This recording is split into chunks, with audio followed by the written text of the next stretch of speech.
welcome you to the fourth event, final event, in the 2016-2017 season of the UC Davis Forums on the Public University and the Social Good. Today we're extremely pleased to have as our lecture with Professor Stephen Brier of CUNY Graduate Center and Michael Fabricant of Hunter College. Before I introduce them, I have a few thank yous and announcements on behalf of the Chancellor and then a brief comment on their topic. I would like to begin by thanking all who have made this event possible. First and foremost, Professor Brier and Fabricant for making the journey from New York to be here with us today. Next, the UC Davis Forum Steering Committee, led by my colleague Martin Kinney in the Department of Human and Community Development, and the 5 campus units that have joined the Office of the Chancellor and Provost to co-sponsor this lecture: Community Regional Development Program, the Department of Sociology, the Graduate Group of Education, the UC Davis School of Law, and the Center for Regional Change. So far this season, we've heard lectures by Martha Tienda on public education and the social contract in an age of diversity and division, Martha Nussbaum on anger and revolutionary justice, and by Todd Gitlin on the University amid embattled reason. For those of you who were unable to see these or any earlier forums, our UC Davis Forums on the Public University and the Social Good website has videos of these past events. Finally, I want to make sure that you know that after Professors Brier and Fabricant's lecture, there will be a Q&A period, and then we'll have a reception in the back of the room. You're all invited to stay for the talk and refreshments. The title of today's lecture, Austerity Blues, Fighting for the Soul of Public Higher Education, underscores the tenuous position of the public university in the contemporary U.S. Education has always played a key role in both the idea of the American dream and the American social fabric. A role that is perhaps best summed up by Horace Mann's famous quote that education, beyond all other devices of human origin, is the great equalizer of the conditions of men, the balance wheel of the social machinery. Throughout the post-war era, public higher education and its institutions played a role as key economic and social drivers in American life, making college educations available to millions of working men and women.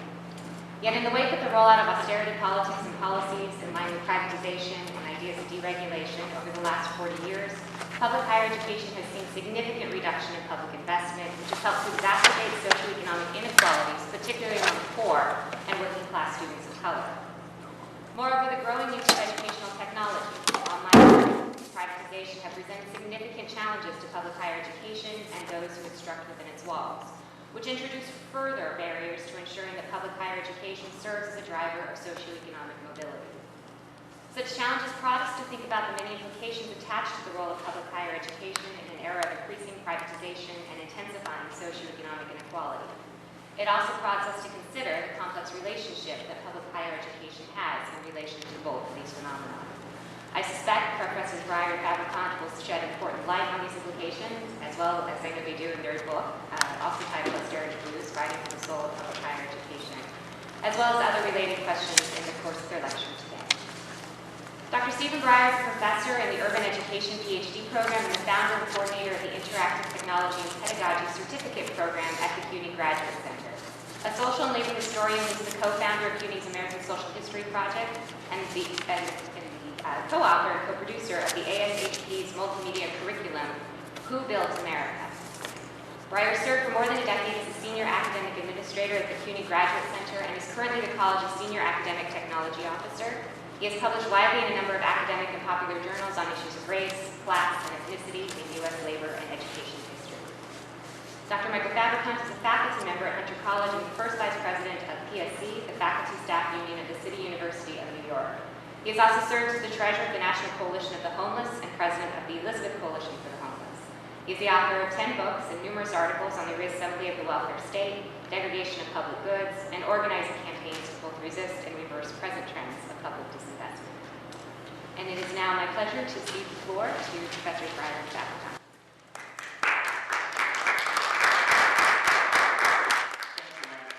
Can you hear me? Yes. I have a fairly boomy voice, so I don't think it should be a problem in a room this size. I thought, thank you for having us. We're delighted to be here and share our thoughts and ideas about the state of public higher education in the United States at this particular moment, and some ideas about how we could, as faculty members, go about reshaping, rethinking it. So I thought I would start by reading the opening page of our book, which I think sort of speaks to why we decided to write the book that we did. The introduction begins with a quote from James Baldwin, which I'll read. "For while the tale of how we suffer and how we are delighted and how we may triumph is never new, It always must be heard. There isn't any other tale to tell. It's the only light we've got in all this darkness. He wrote this in his book, Sonny's Blues. So writing this book has allowed us to reflect on a time and place that made a decisive difference in both of our lives. College was unfamiliar to both of our working class families, one on the West Coast, the other in the East. It nevertheless fueled aspirations and hope as a portal to a different life. One of our fathers said, "You will do better than me working with your mind and not your hands." The other said, "I didn't work all my life in a factory, so you could work in a factory too."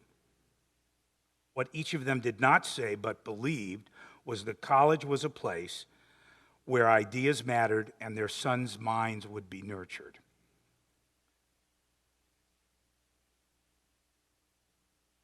Lost my place, sorry. And so our parents imagined that there were untold opportunities, economic and intellectual, hidden behind ivory towers, and that those opportunities would transport their children to places unknown.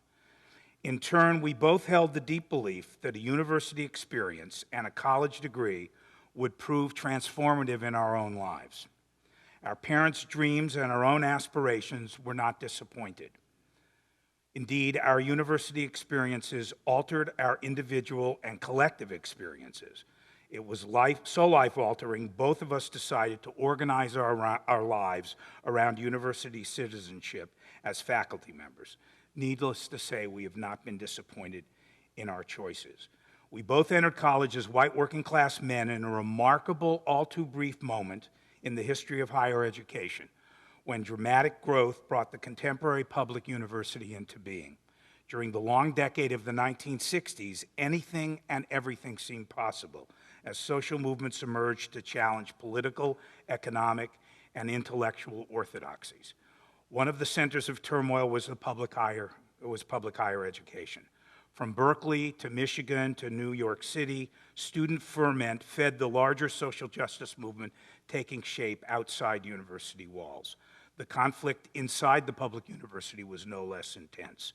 The movement from the classroom into the community, the entry of subordinated knowledge of race, gender, and class into academic discourse, and the push to actively situate student and faculty voices in a university decision-making process, increasingly dominated by administrators, all turned out to be significant sites of struggle. In that consequential decade, we were both very much engaged in the work of redefining and remaking public higher education. We made connections as students between the politics of the anti-war and anti-racism movements and the public university as an epicenter of critical social struggles. We were shaped intellectually and politically during that era. So we decided, as people who've made our lives in the public university for the better part of 50 years, to try to take a look at where the university was.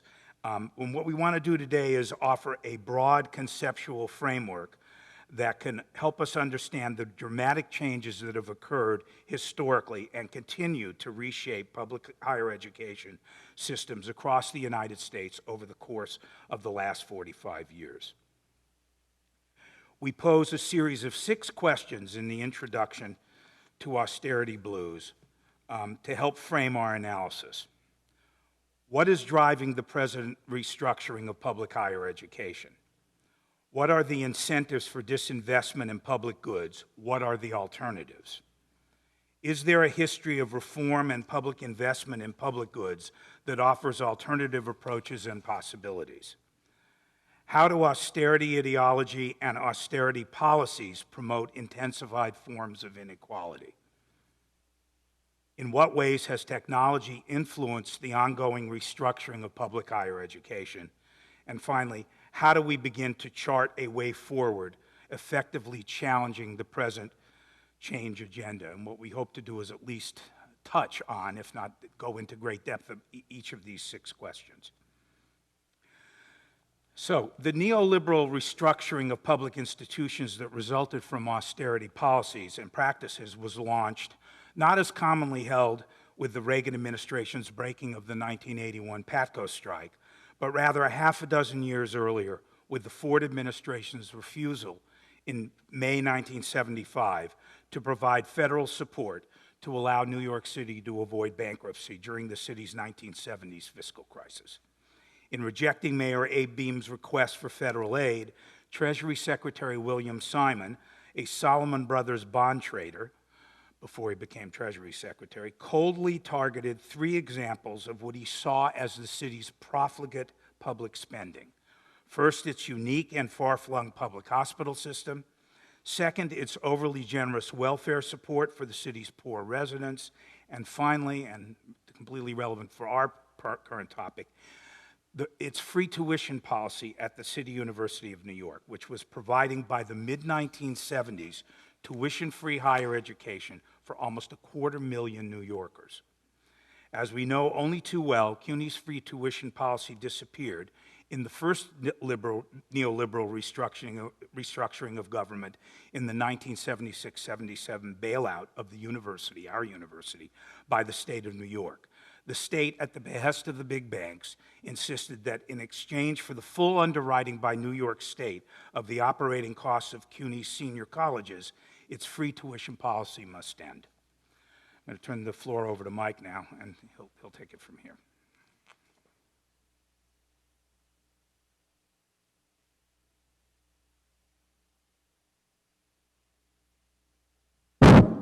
It is on.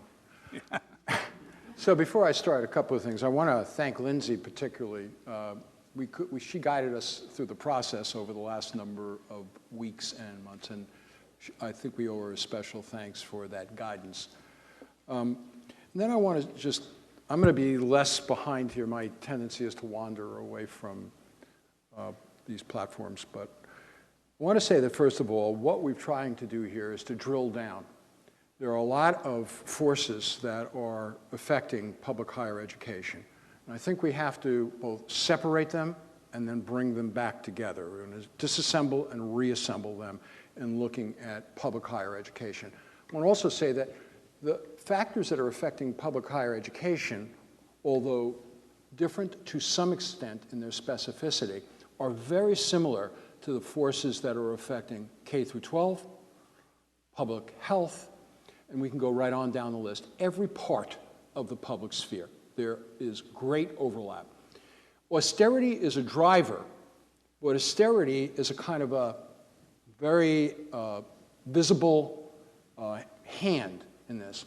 What we're going to talk about are the politics, the economics, the ideology, the technology, and globalization, all of which are cohering in a relationship, particularly in this moment, to public higher education. And that, it seems to me, is a critical issue. And when we talk about globalization particularly, that's unique to public higher education, that and the marketplace. So, you know, one part of what we have told is that what is neoliberal ideology? And I think that neoliberalism actually is a rather too compressed conceptual construction to talk about what's going on presently. But in any event, we'll use it.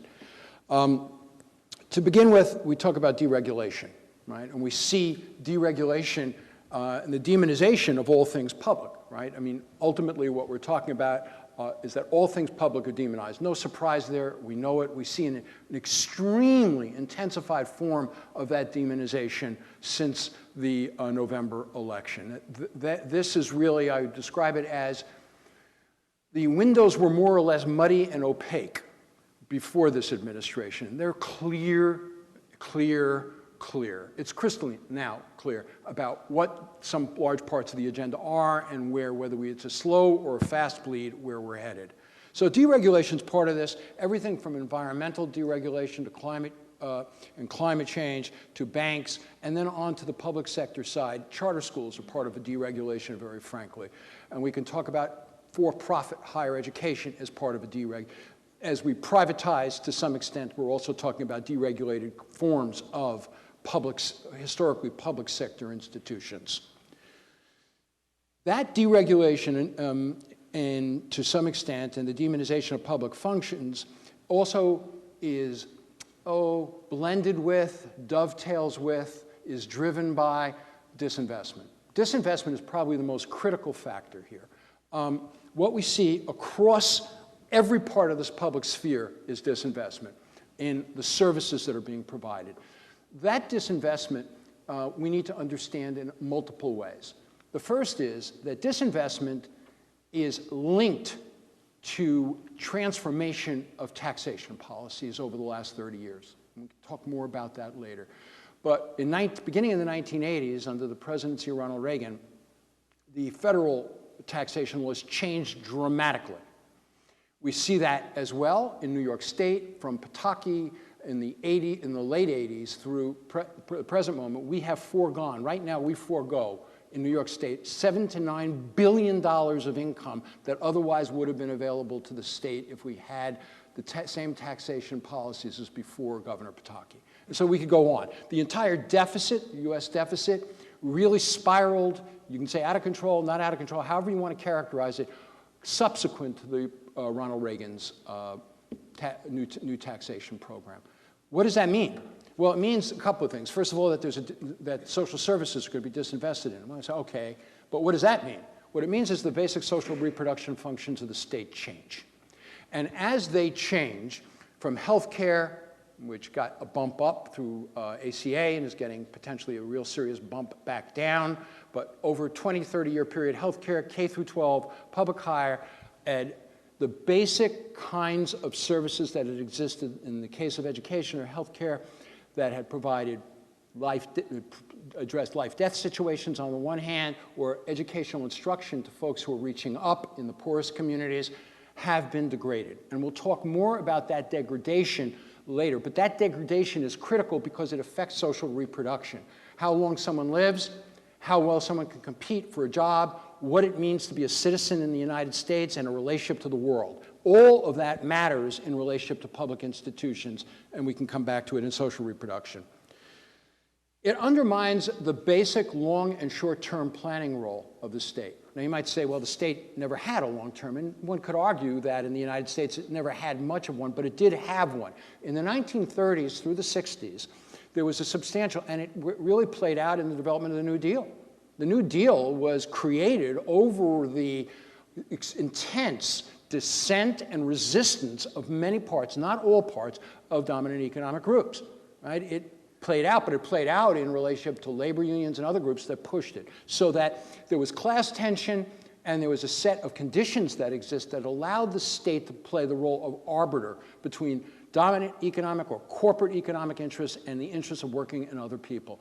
That arbiter role has effectively, over the last 30 years, begun to disappear. And now what we're looking at is there is no pretense about its disappearance. The state, as fundamentally as we look at what is being implemented presently, an arm of corporate structure with very little, if any, arbiter role. And that means, by the way, short-term economic interest prevails. Long-term economic interests are diminished. Short-term social interests may or may not prevail, but in the end, all the agenda regarding long-term planning is in fact subordinated to short-term economic interest of one sort or another, on the assumption that the market will, as it exists, be able to address the various issues that need to be addressed for the larger society. The degradation and hollowing out of services, I'm not going to spend a lot of time on this except to say the following. It started with healthcare. It moved to K through 12, and it's now coursing through public higher ed. When we look at these parts of the public sphere, they have some things in common.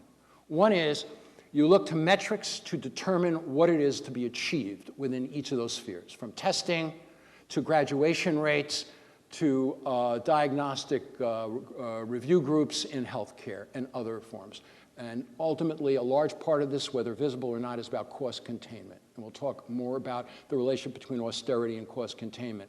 It's a manufactured, in my estimation, austerity. It's manufactured because it exists in relationship to a set of assumptions regarding available resources. Always the naturalized landscape regarding austerity and present policy is that I'm broke. We have no money. We are broke only in relationship to taxation policies. And therefore, one could and should argue that it's a manufactured austerity, which we'll come back to.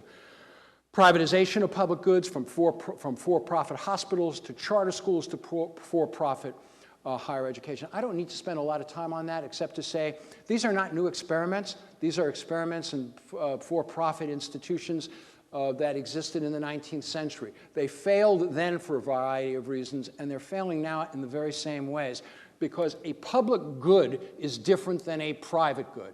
And we can talk more about that later, but they are fundamentally different. And you can't simply graft onto a public good a private, commodified version of it and not lose a substantial part of what has been provided regarding a more public or collective good.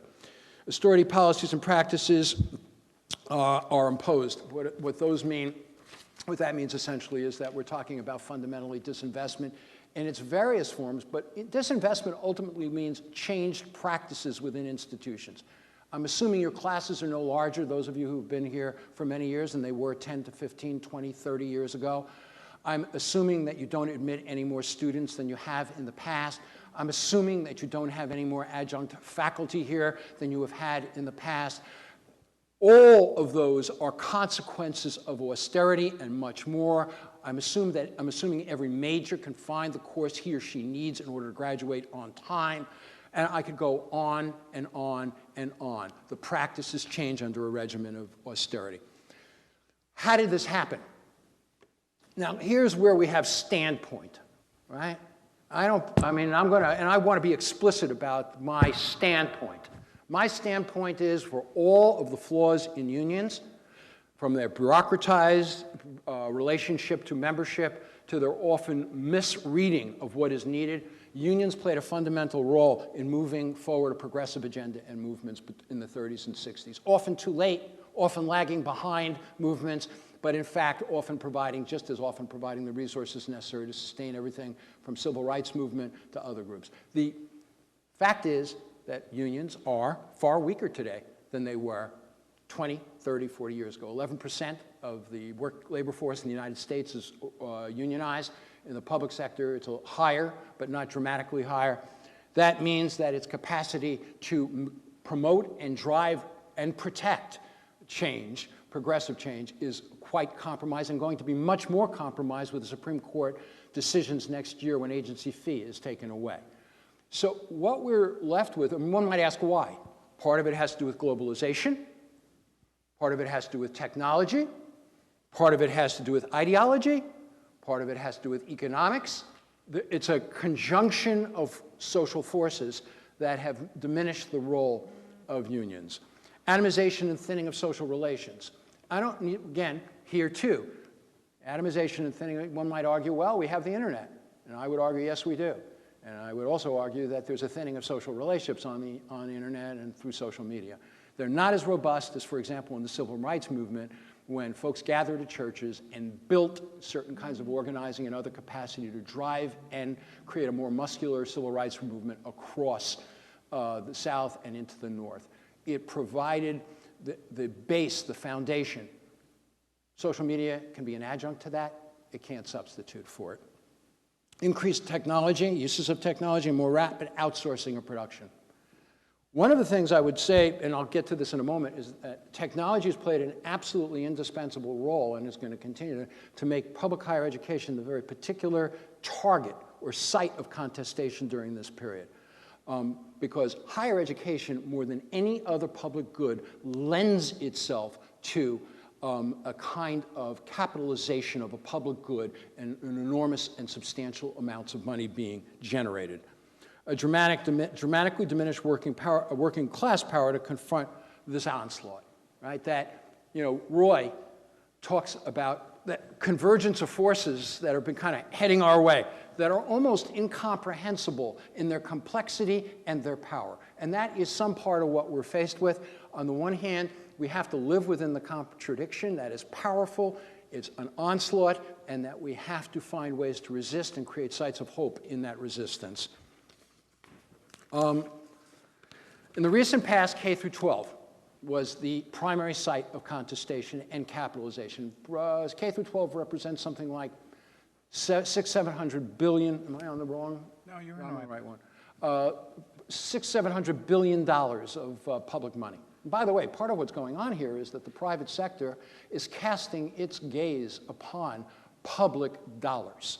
It's important to name that. I'm not going to move into the various reasons why in a kind of crisis of capital accumulation, but the fact is that it's cast its gaze. It's a place of rather stable, potentially stable, and substantial profit for parts of the private sector. So much so that Davos, you're familiar with Davos, they're a group that does a lot of planning around economic and market development out of Europe, named higher education, particularly public higher education, as the third most important site or market in the future for capital.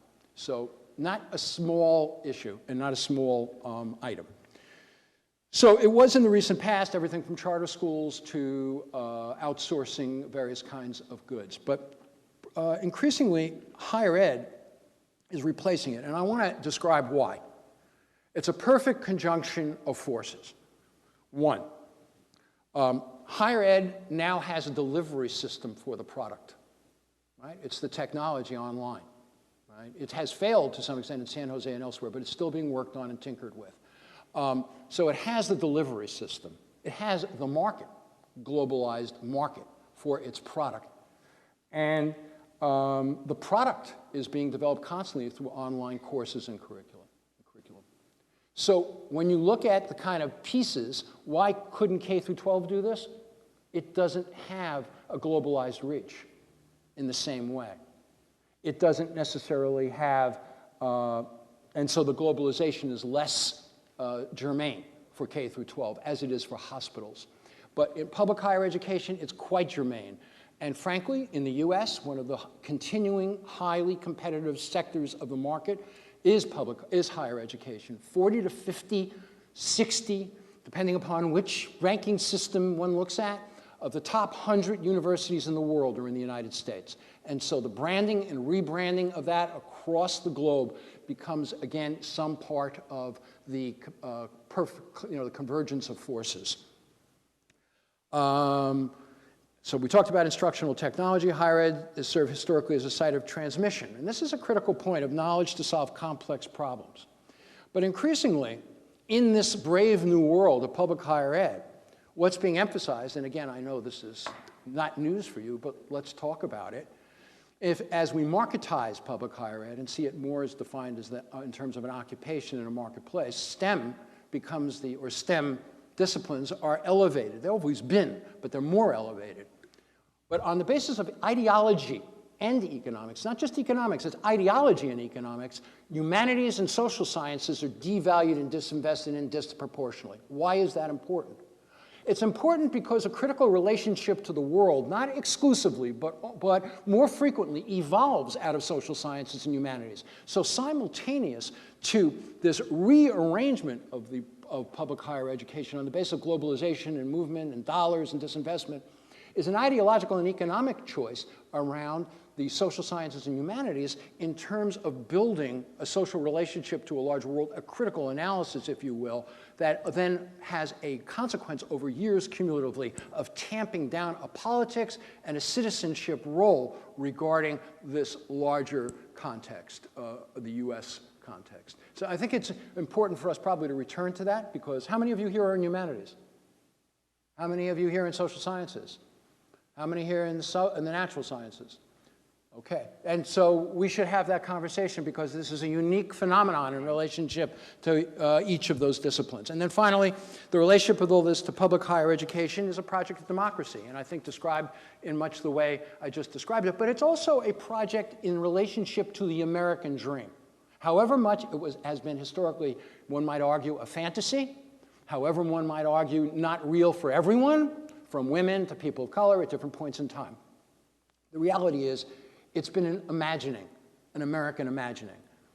As we look at this American dream, it's increasingly and starkly disappearing for larger and even as people are, of color, for example, have more and more access to higher education, we have to ask, is it a meaningful access based upon disinvestment and preparedness for this larger world, which I'm about to, that's the conversation or points now.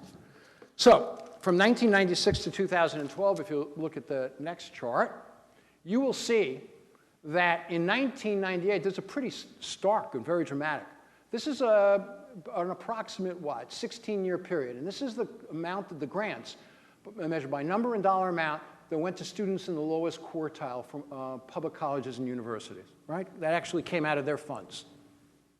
34% came from students in the lowest quartile back in 1996.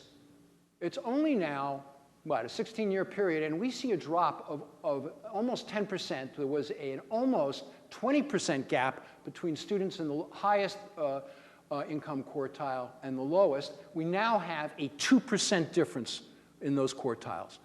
What that means, and it's most fundamentally, is that the universities and colleges are making choices to fund not on the basis of need increasingly, but on the basis of other criterion, right? Other criterion, and often those criterion have to do with students who can pay, students who can complete on time. The most fundamental metrics now become the driving force, not the support for students who are often in need, or less frequently. Yeah. And So you're going to want to do those?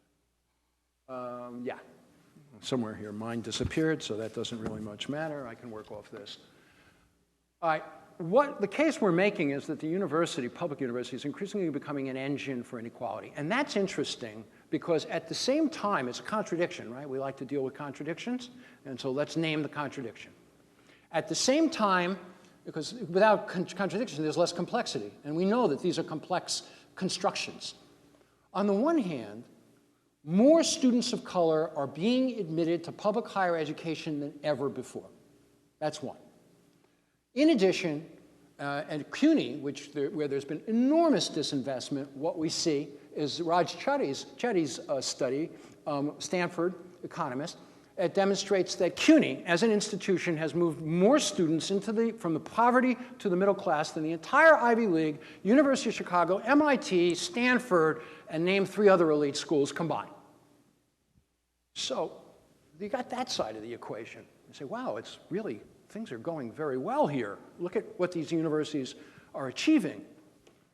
But on the other side of the equation, we need to look at what's going on in terms of investment and how many of these universities are really sort of at a threshold point of what they can continue to sustain or not. Now, you would use CUNY as an example of that, but I think California is as well.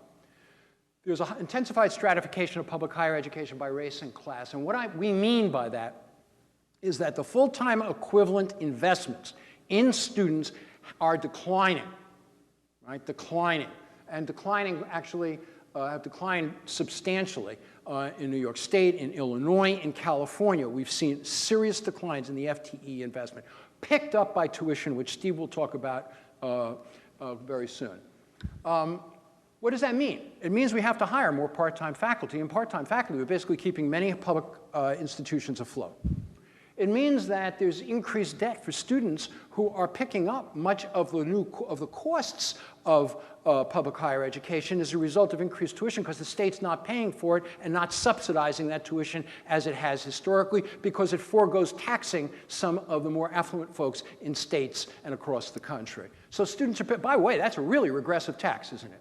Incredibly regressive tax because we're taxing those students who are often least able to afford to pay for this kind of education. And so, for example, in New York City, we have students whose family incomes, 60% of our students are under $30,000, their family incomes.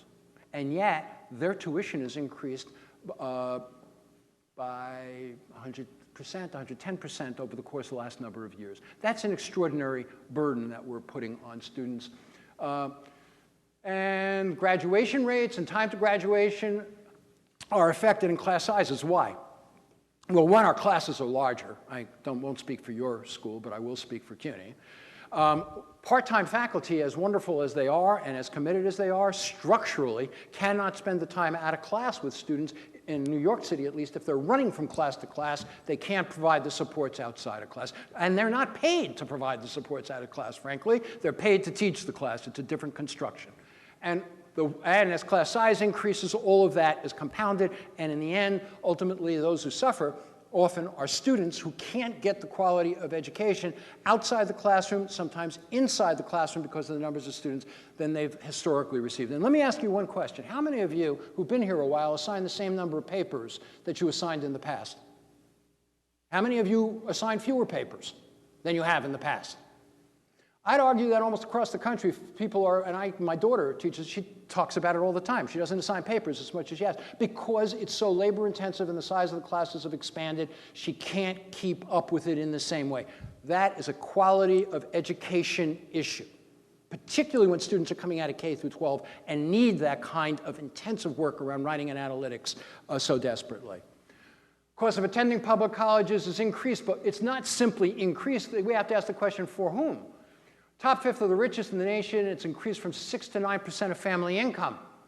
The poorest fifth of college costs increased from 42% to 114% of family income. Those are extraordinary differences based upon relative income, right? And what people have to shoulder relative to their income in order to attend college. That's because as tuition increases. The proportion of full-time students who are employed, and this is a big issue, I think. In 1970 was 34%. By 2000 it jumped to 50%, and I'm willing to argue or speculate that at this point in 2017, that number probably is closer to 60 or 70% of students working in one way or another. And then when we look at more than 20 hours, which begins to approach full-time work, only 15% worked more than 20 hours in 1970, and by 2000, that percentage had doubled, and we probably far more than that presently. What does that mean? Less time that can be spent on the academic work. How often are we faced with students, I have been, students falling asleep because they're working, students who can't dedicate the time they need to dedicate to the academics because they're working while going to school, not just working 20, 25, 30, or full-time jobs. And then finally, student debt. 25% of the population based on net worth of less than $8,500 annually accumulated 58% of the debt. 58% of the debt, and then we, I missed the last statistic. I did that, hold on. All right. I didn't mean to go That's back okay. that far. Hit the wrong button. That's all right. And then, you know, we look at the top 25% of accumulated 60%. Again, a disparity. And then finally, you're up to you. Is this? No, you okay. have one more thing. No, I did inequality. That one, and you did that. I did that. I did that. Tuition increases. You want to do that? That's. Where is that? That's this. Okay. Okay. So the final point here is, as we move through this, is the degrees to which the tuition is increased. It's doubled nationally at four-year universities from 1990 to 2010. About 112%, or, you know, it's a substantial jump. If we look at the national increase, it's dwarfed by what we see here at UC Davis, where we've seen a 325% increase. Did you know that? It's increased. You knew it increased. I don't know, it increased 325%. Cost of tuition at community colleges, where the poorest students, greatest concentration of poor and students of color, it's increased by 71% over the same 3 decades. And the California community college system experienced a 780% increase in tuition in the same period. So it does speak to inequality. I'm going to carry this tale of woe forward.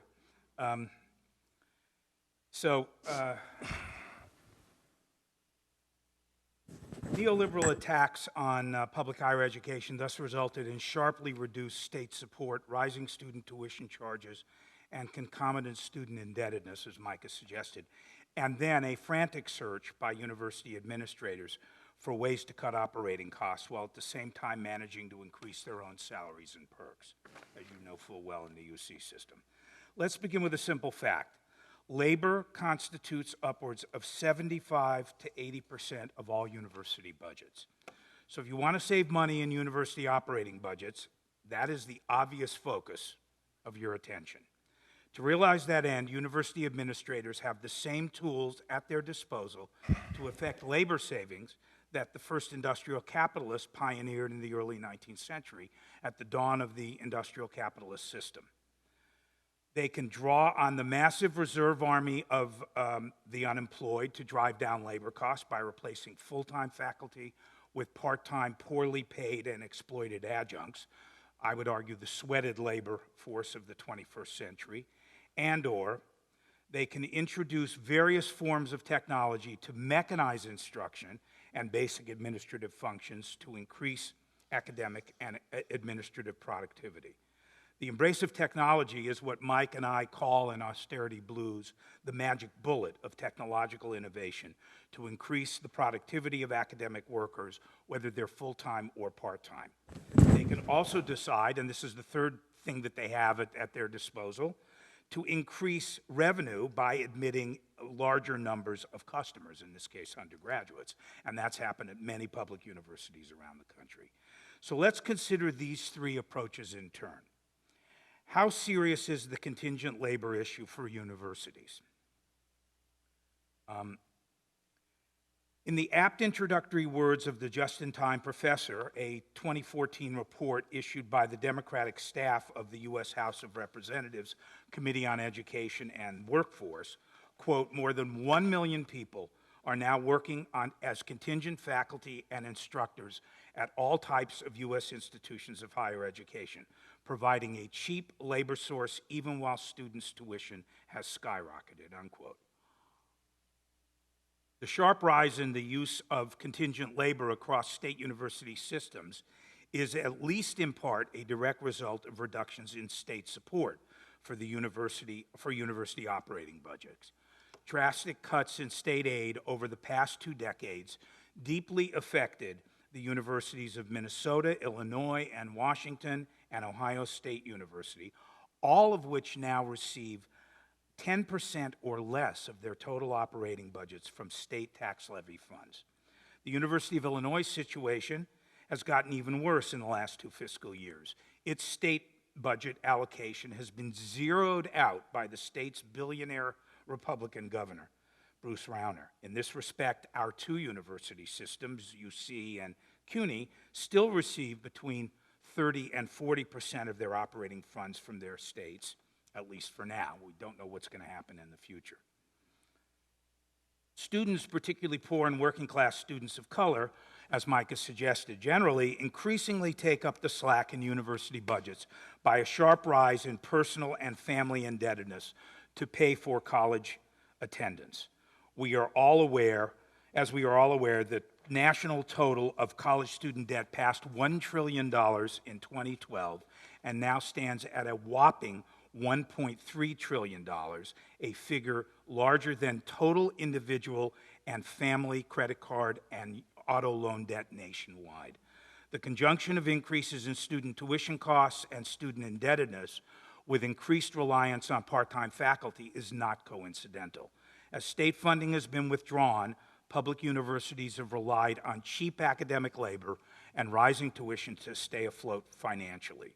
Reductions in state support have led university administrators to search for ever greater cost savings, with a particular aim at changing the composition of the faculty.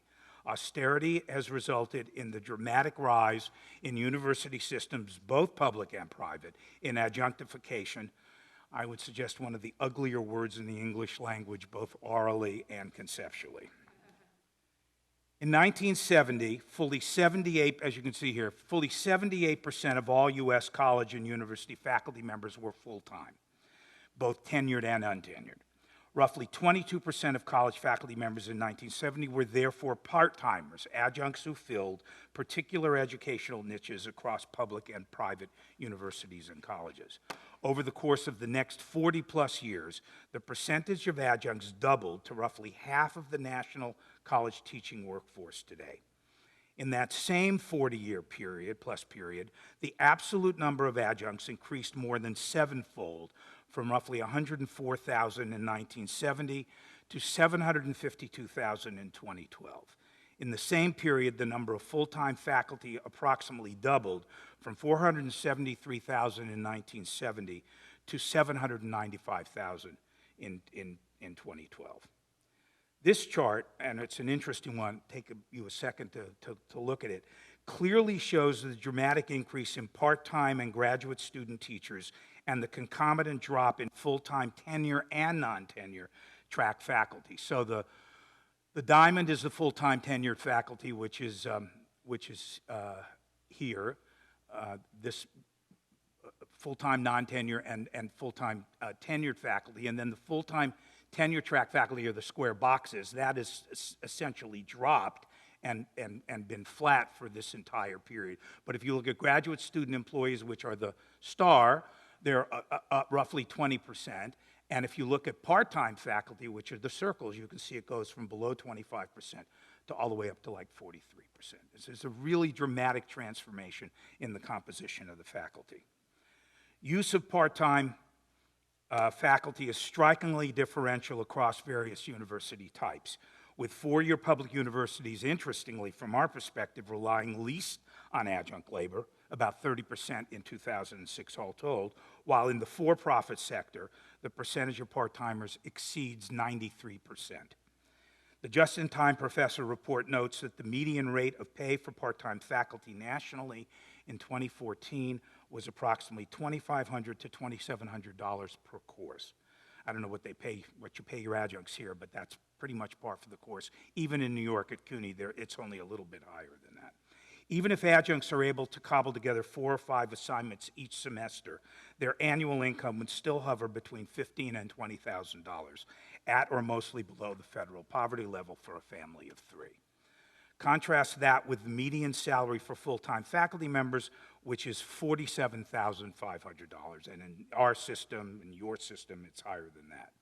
This focus on pay and the number of courses taught, of course, ignores the equally important problems of compromises in the quality of instruction, as Mike has suggested, with adjuncts enjoying little or no office space or sufficient time and opportunities to meet their students for advisement. The decline in the number of full-time faculty and the concomitant growth in part-time instructors have been accompanied by a growing trend of significant and rapid increases in the number and pay of high-level administrators. At the other end of the college employment ladder, between 1991 and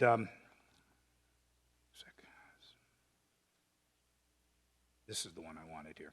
At the other end of between 1991 and 2012, the number of high-level academic administrators nationally increased by 36%, and the number of other full-time non-instructional professionals grew by 110% in public 2-year colleges. In the same period, the number of full-time faculty grew only 18.5%, while student enrollment increased by 31%. Therefore, an expanding dual labor force is emerging in public universities. On one track is the growing institutional priority to hire well-paid infrastructural and managerial personnel. On the other is the corporate and neoliberal model of higher education that increasingly relies on a cheap and part-time classroom instructional workforce. In quantitative terms, according to the Delta Cost Project, this means that between 2000 and 2012, quote, the number of full-time faculty and staff per professional or managerial administrators has declined by 40%, unquote. Breaking these numbers out by university type, the ratio of full-time faculty to administrators in public research university witnessed a 37% drop between 1990 and 2012. From 3.5 faculty members to each administrator to 2.2 over that 22-year period. While in public bachelor's colleges, the ratio declined 42%, from 4.3 faculty members to each administrator to 2.5. Community colleges had the most modest shift, a drop of 18%, from 5.5 faculty per administrator to 4.5. And like 1%ers, upper administrators in public universities believe they should be richly rewarded for the neoliberal results that they achieve. So typical public college presidents in 2011 earned 3 times more than their full professors. Many of the good earners, who head public universities, to adopt Tony Soprano's useful term here, earn much more than the $421,000 mean public university presidential salary. The presidents of Ohio State University and Texas A&M, for example, each earned $2 million salaries in 2011. By 2012, the top 25 public universities paid their leaders on average nearly $1 million annually. though UC President Janet Napolitano, as you are all aware, pulls down a mere $700,000 in salary and housing expenses similar to our CUNY chancellor's package. I would say, I was talking to some of your colleagues earlier, riding up from Berkeley on the 80, I was listening to National Public Radio, and I heard a report that said, and this just, it stunned me, 9,600 UC employees total, the whole system. But think about that number, almost 10,000 UC employees make more money in salary every year than the governor of the state of California. Now, I'm sure many of those are faculty members in particular schools, but I suspect many of those are managers and upper-level administrators. Though that modest compensation that I've just talked about with Janet Napolitano has an insulator from recent sharp criticisms of profligate spending by the president's office. You know this far better than I do. This was a piece I just found looking online to see what she'd done recently.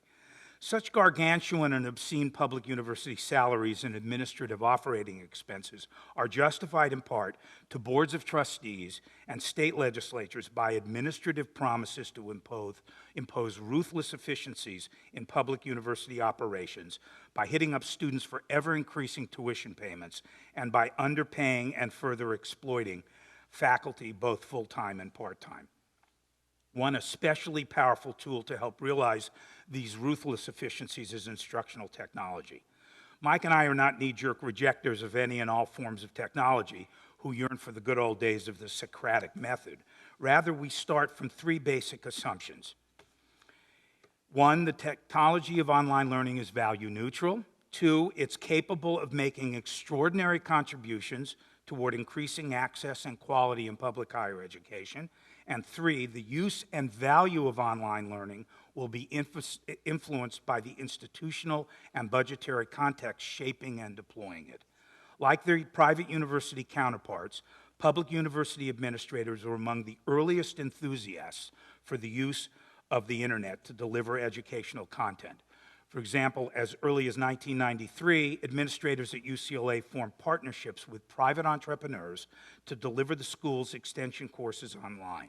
The goal of both partners was profit generation. In the case of UCLA, to ease persistent state operating budget shortfalls dating back to Ronald Reagan's days as governor. Both partners, interestingly, were deeply disappointed with the results, however.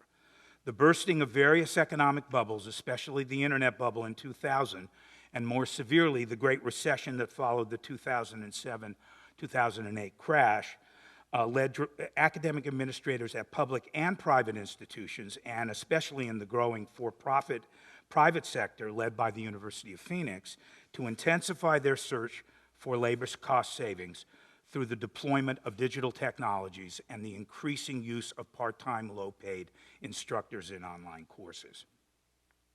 MOOC mania that roared to life in 2012 may have started in prestigious private universities like Stanford and MIT, but it quickly infected many public university systems and their administrative leaders.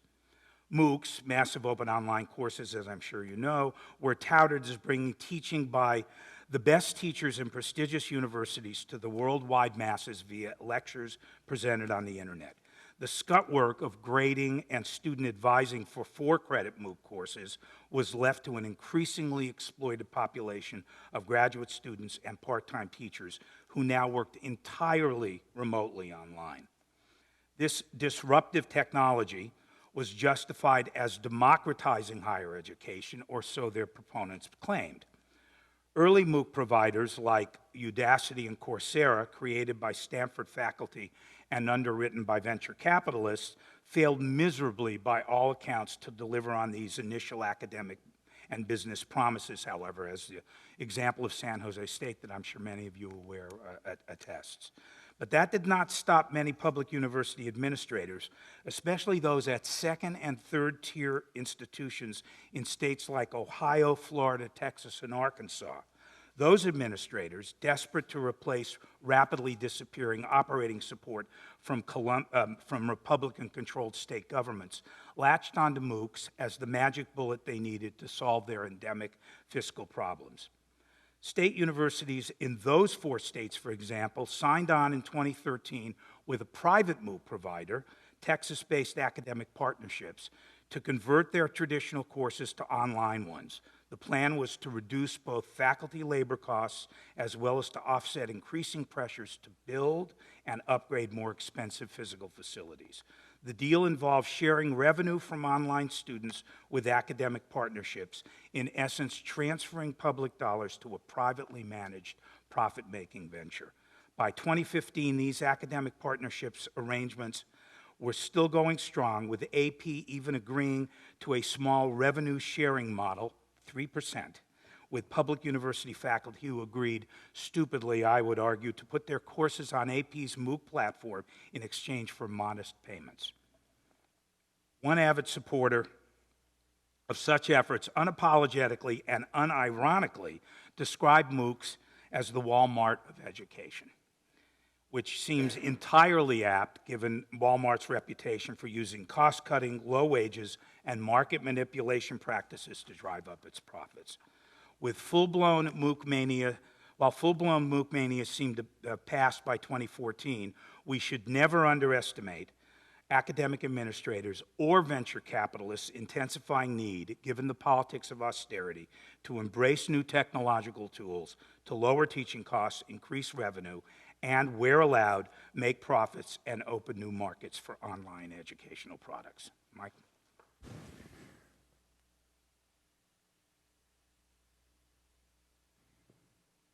I'm going to actually try to move through this pretty quickly so that we have time both to end the tale of woe and to move to the sort of sense of possibility and hope. I think it is important to go through these details so that we know what we're facing. And at the same time, often what happens is the sort of both questions and where we go get short-shrifted. And I'd like to try to correct a little bit for that. So, basically, instructional tech deepens, inequality. I mean, in a nutshell, fundamentally, we're applying ed tech online education increasingly to community colleges. That's the kind of laboratory for it. And every bit of empirical evidence indicates that there's an inverse relationship between online learning in community colleges and progression toward graduation, because it's the need in community colleges, and I would bet in state colleges as well, is especially acute for relationships with faculty members to move students forward in their academic development. And so that misfit is often simply not addressed. When we look at the cheapening of public higher education, what we're seeing are investment disparities. And what we're going to argue here is that in the least selective institutions, the FTE is about $3,900. In the most selective, $17,400.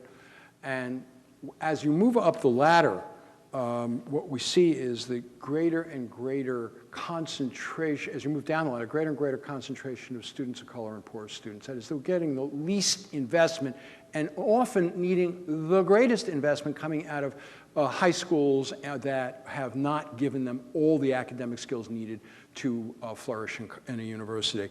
I'd indicated earlier that this has been a period in which we've seen a great influx into universities of students of color.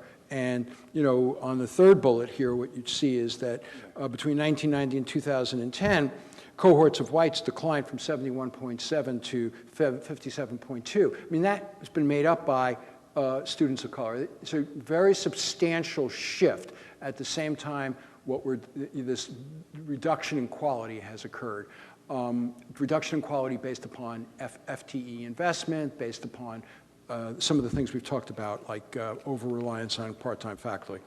This has been especially acute in California, Illinois, and New York State. We would argue that California has been emblematic of this disinvestment. See, I love it when you can't keep up with how quickly. This is the inverse of the way it usually is. California is emblematic of this disinvestment. And frankly, if we look at the next chart, the next slide, it's very concrete. Yeah, that's it. You know, the percent of Latino students in community college is 36.7. When we go into the UC system, it's 19.3. When we move, for students who are black, we move from 7.2 to 3.7. So what we see is from the community colleges to the flagship universities where, often the greatest investments are made are in flagship university, relatively speaking, the FTE. I'm not saying that universities aren't, they're suffering as well, but it's all relative. What we see is a almost halving of that part of the student population. That is significant, and it speaks to some part of the inequality. More students of color coming in, often to the least selective institutions with the lowest level of relative investments, despite the fact that often coming out of some of the high schools, particularly in urban areas, greater investment is required. That's not always the case, may not even be mostly the case, but it is disproportionately the case. So, where do we go from here? I promised you a quick movement through those slides, but I didn't promise you a quick movement through this one. All right, I want to just talk very, nothing in this moment is going to be easy. What we're faced with right now, for example, in universities and from the federal government, for potentially is Pell Grants being block granted. And that's going to have enormous implications. If Pell Grants are block granted, states decide what to do with those Pell Grants and how to distribute them, what they, what the allocation may or may not be. And it'll vary state by state. And there are other kinds of, the for-profit institutions are being revived for obvious reasons. Obvious because, there is somebody sitting in the White House who actually had a for-profit as part of his portfolio. But when we look at some of the present pushback, and I think that's what's really important, where is the pushback? What does it look like? How might it cohere? I'm going to sort of name a couple of different areas, and then I want to speak to sort of a national scene and where we need to go from here, in my estimation. We have pushback on student debt. There's a group that's emerged around, there's a debt strike group, and they've talked about not paying debts. And in some instances, particularly on the for-profit side, they have challenged the federal government and won at one of the universities that went belly up. We have campaigns for part-time faculty. The SEIU has an urban strategy in which they're bringing together low-paid workers across industries in order to try to have enough concentration of low-paid workers to drive wages up across industries.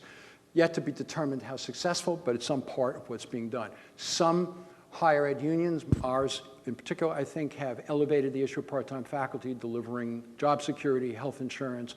But at the same time, the wages are such that in the absence of a fully funded university, it's difficult. You can't do it through a contract to raise the wages on the basis of equity.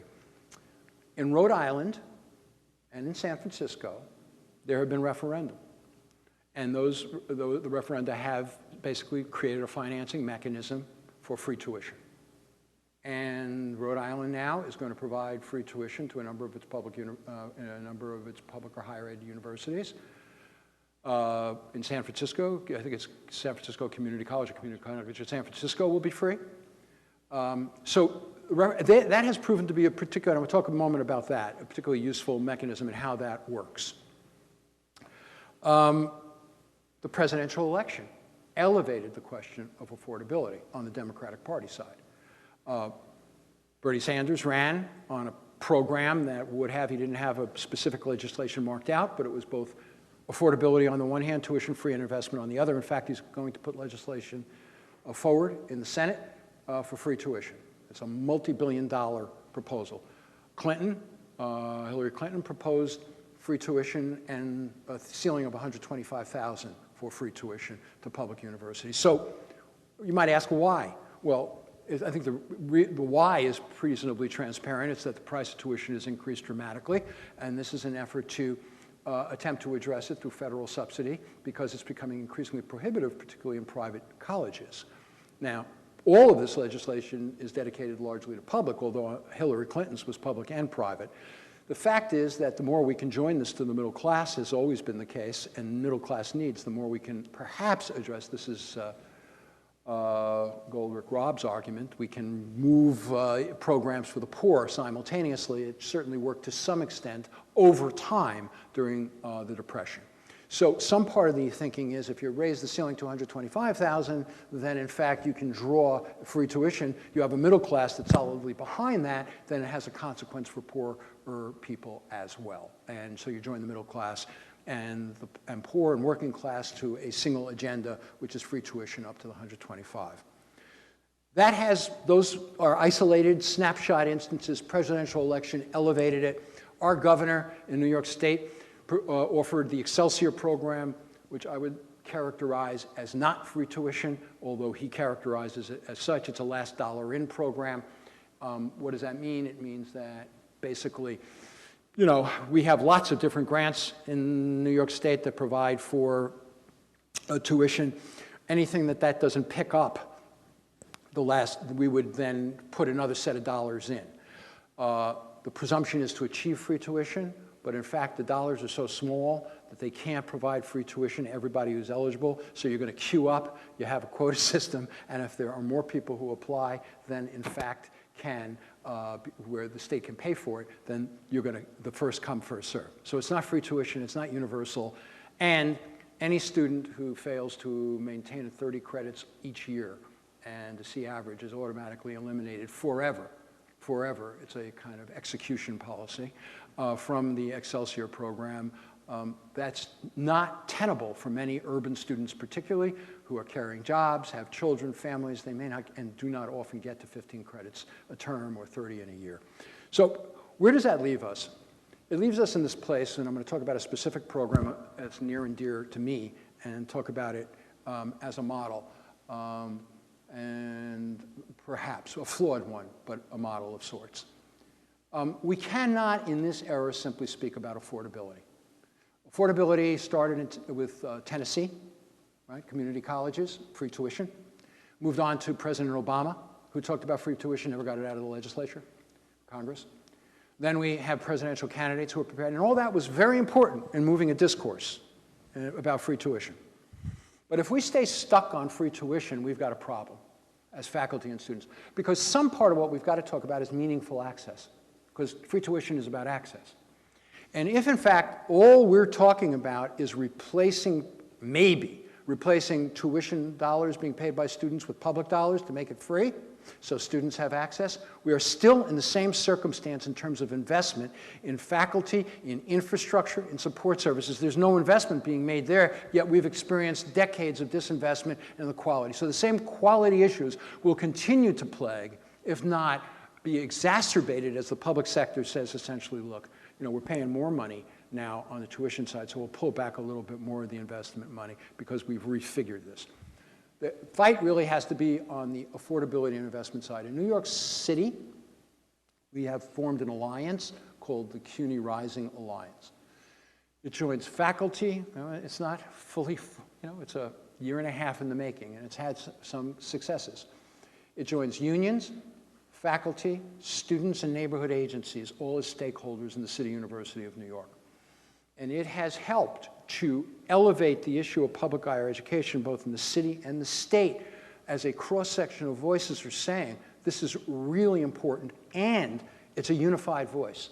It's not students only speaking for affordability, but now speaking for investment. It's not faculty simply speaking for investment, but also speaking to affordability. And it has begun to join different groups in this fight. But one organization with unions is not, does not a transformation make. So it has to be joined to a tactic, if not a strategy. And I'd argue that putting the pieces together between a union, an alliance, one needs a referendum, for example, for full funding of public higher education as a point of leverage, to work resources that are organized resources to drive a campaign for a fully, and whatever that means, you got to put the referendum together, but it has to be a push for in investment in public higher, to make the issue, if nothing else, a more visible, contested question about levels of investment in public higher education for the poor, for working class, for middle class, and the kind of investments that's necessary. No issue today, I believe, can join, except maybe healthcare, but even healthcare, I think public higher education even outstrips it because middle class people or upper middle buy their own or get their own through institutions like public higher education. It can join the disparate groups around a banner of free and or affordable and investment. So the question is, how do you create a power and a set of tactics, which is what we're trying to do in New York, thinking about in New York City, and some of which has already been tried in San Francisco and Rhode Island and elsewhere, although it's only on the affordability side, that's commensurate with the power that we've been talking about this afternoon, attempting to drive down the investment and drive up the tuition, drive down wages for faculty while driving up the use of technology. Those become some parts, I think, of our discourse, but we have to think about this in terms of power. And I'll end with this. We're in a moment in which we're faced with an enormous challenge in a cross-section of the public space. Everything from healthcare to K through 12 to higher, you name it, we know it's challenged. No state will be spared, as terrific as California may be, and pushing back is an exception. No state will be spared. The question before us is the degree to which we are organized in state, locally, and nationally to push back against it, and I would argue further that the best place for us to organize is in our workplaces, in those places where we are situated. Again, I'm going to cite Roy, and I give you the other half of that quote. What she said was, we are faced with a phenomenon of extraordinary proportion, unfathomable proportion, and in many ways not entirely comprehensible. We've given you or tried to provide some sense of that. But the only way to fight it and make advances is not by trying to take on the breadth of what is coming at us, but burrowing in where we are in order to fight and resist and change the conditions, both working and learning, in this instance within a university. That's all of our responsibilities. And I would say it's all of our responsibilities because the part, when Steve opened this, he talked about what we wanted for our grandchildren and our children. Some part of this is about legacy. Legacy being very important. What is it we leave behind? And some part of the question for us is what kind of public higher education we leave behind for the students, for the faculty who follow us. And my hope is we're prepared to fight for the kind of public higher education we envision, we imagine, and that we can recreate.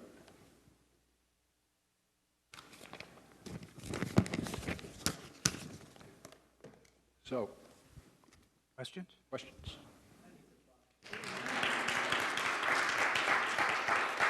That's mine. Oh, did you recommend? So it's what's interesting about Mike talking about a referendum.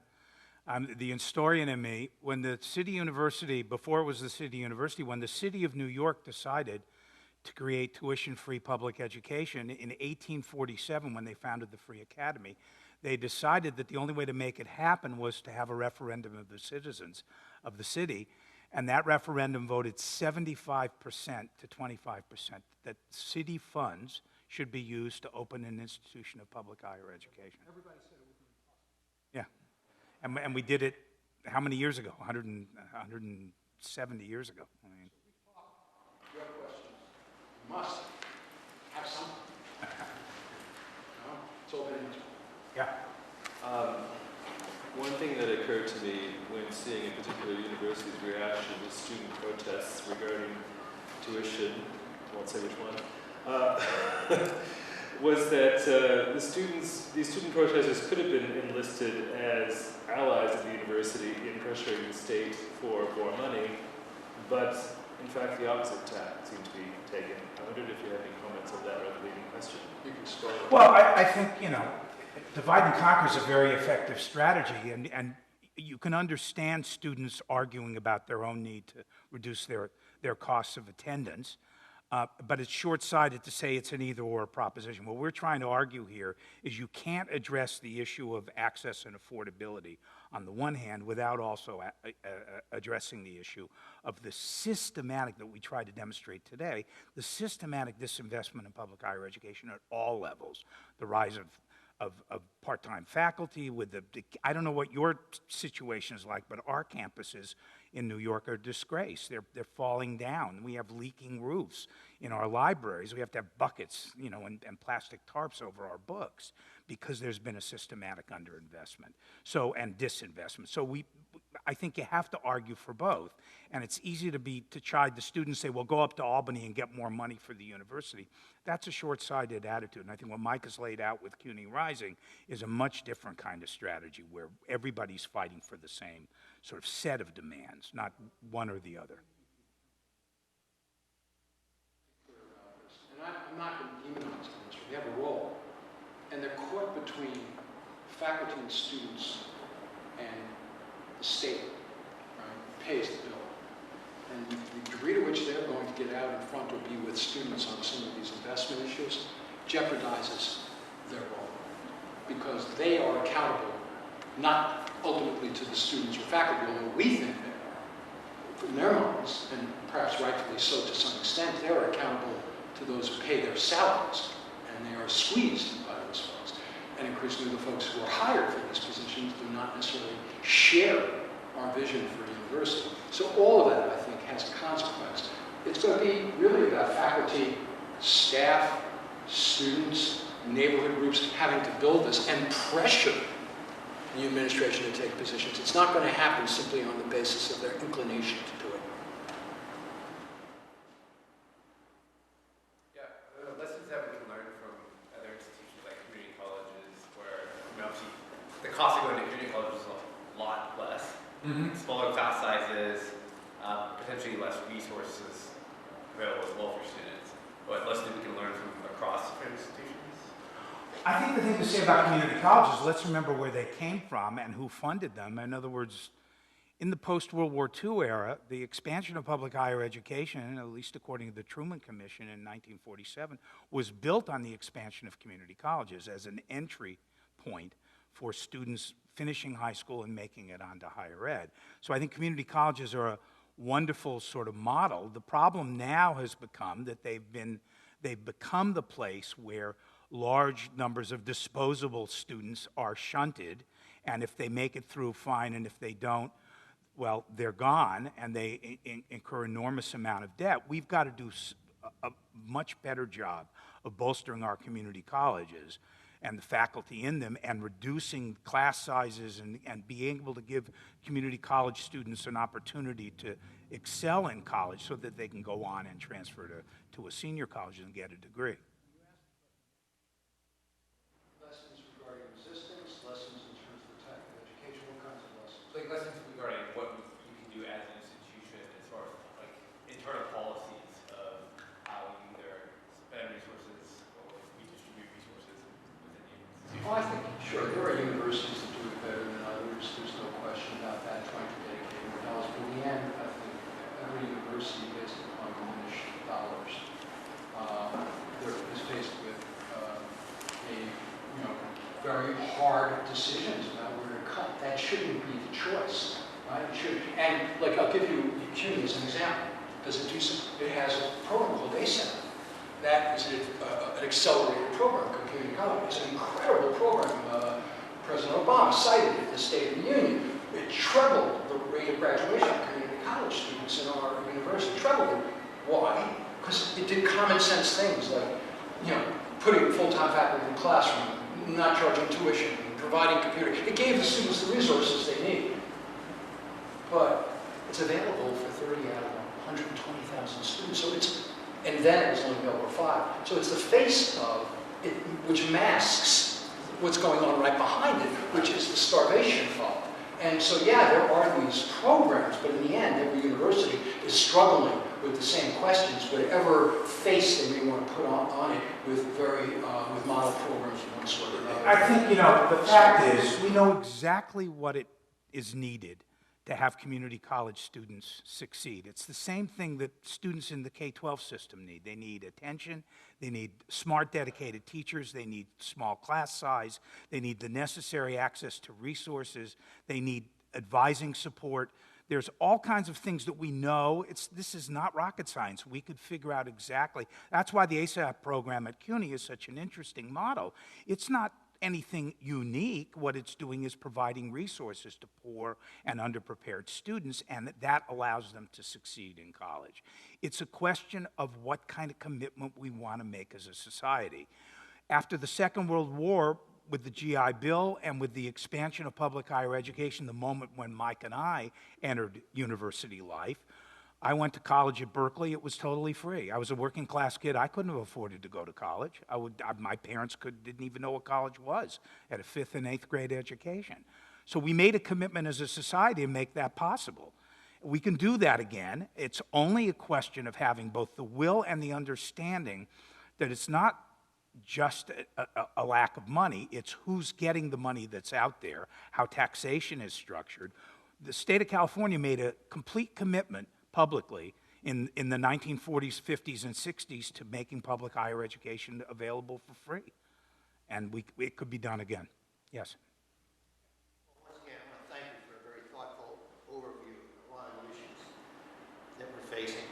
I want to ask you, the free tuition model has been challenged as a regressive policy. You and I went free of tuition, but our families couldn't afford it. But I sat next to people who were driving Mercedes. And if you charge everybody the same or give everybody the free, it's a reverse regressive tax in some people's minds. That's the first part. And the second part is you get ready to pay it back, whatever debt you've accumulated.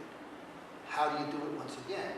Do you charge everybody the same rate, or do you base it on income at a certain level and when they're capable of repaying that amount? So those are two different models. Thinking about access and social justice. Well, let me start with your second and move to your first. What you described in second is the Oregon program. I mean, actually, in Australia. That was proposed in Oregon. And it doesn't actually operate in Australia. It's been operating in Australia for 25 years. I have a problem with it, but we can, I mean, the details, and I'll speak specifically to the Oregon program, is that it fundamentally projects repayment on the basis of a future earning stream. What we wind up doing then is driving students further, potentially further and further away from lower paying. They're going to be driven anyway, but to pay back. I don't know that we're incentivizing students at that point to make the choices that they need to make regarding what interests them and doesn't, which I think it further incentivizes other kinds of choices. That's one. But it doesn't have to, because in Australia it's capped. So if you don't reach $55,000 to $60,000 a year, you don't pay your loan back at all. I don't want to, frankly, I don't want to indenture students further. I really feel as though, that's the other part of this, is to indenture students further. Look, K through 12 is free, right? This has been for a long time. Yep. We've made public universities costly. And the fact is, everyone out there agrees, a college degree today is like a high school degree 30 or 40 years ago.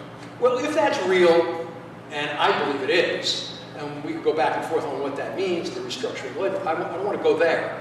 But if it's true, and I suspect that it is, then in fact we need to take the next step, which is to say, we have free public education, we ought to have free public higher education. Understanding there are other models of doing this, I want to get away from models that indenture students and families. Now, going to your first question, which is actually in many ways an especially interesting one because it has all kinds of political and economic implications. There's a trade-off at the heart of it. I look at the most successful program that survived up until now, all the cuts, all the attack, all the threat, and it's Social Security. It's still sitting there. That insurance program is still sitting there. Why? Why is it still sitting there? We could offer many reasons. It's an insurance program, people paid in. I think it's still sitting there because it's people paying in, cut right across every part of the society. And it has in turn created organizations like AARP prepared to defend it for the upper middle class, and to the extent that poor people and working people receive substantial as well. But it cuts right across it. So that's one part, is what's going to preserve it. The other part is, you're absolutely right. We provide free tuition for everybody. That's a problem. So some part of the question, and even Social Security recognizes that, you pay, and there's a ceiling. So free tuition, Clinton, Sanders, they all had $125,000 as the ceiling. We can create that ceiling. I don't see that. $125,000 might buy you a Mercedes, but you're going to then have to give up living in a house. So there are going to be trade-offs there too. I think $125,000 family income is a pretty reasonable place to situate it. I tend to be inclined toward lower levels, but I've also been talking to others who persuaded me that by lifting it a bit, you create an entire mess. Well, obviously fantasy thinking at this point. We don't have a movement to push it, but at 125,000, you can draw more people into this tent across the country and push it forward. And then it gets played with. We're so far from there at this point, but in order to create a movement that pushes it forward, I think you're going to need a larger tent. We could argue that what Andrew Cuomo is doing in New York would make sense if it didn't have all these ridiculous restrictions that have been imposed, not just by Cuomo, but by the Republicans in the state Senate to get the bill passed.